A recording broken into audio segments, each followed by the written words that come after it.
We've used ultrasonic anemometers. They're just the, you might think that you would just use a propeller or a cup to measure wind, and that's generally okay with horizontal wind, but what we're interested in is a flux out of the surface or into the surface. So then you have to measure the vertical component of the wind. And for that, a rotating mechanical anemometer will stall.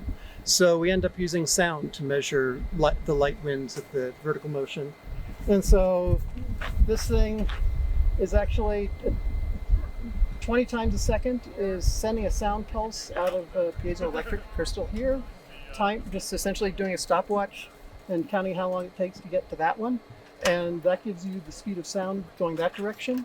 If you then it also goes and flips it and sends sound pulse going this way, and gets the speed of sound that way. The difference between the speed of sound gives you the wind component that's going that way. The average gives you the temperature, because the speed of sound is mostly a function of temperature. And then if you do that three different directions, then you can actually define the 3D motion of the wind. So we get horizontal wind, vertical wind, and actually because we're measuring the speed of sound, we get temperature too. So then you can correlate that, get heat flux.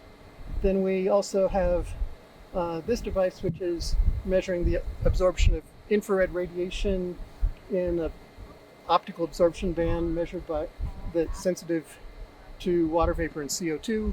So we measure CO2 and water vapor fluctuations. We can correlate that with the vertical velocity, and then we get how much moisture or CO2 is going in or out of the ground.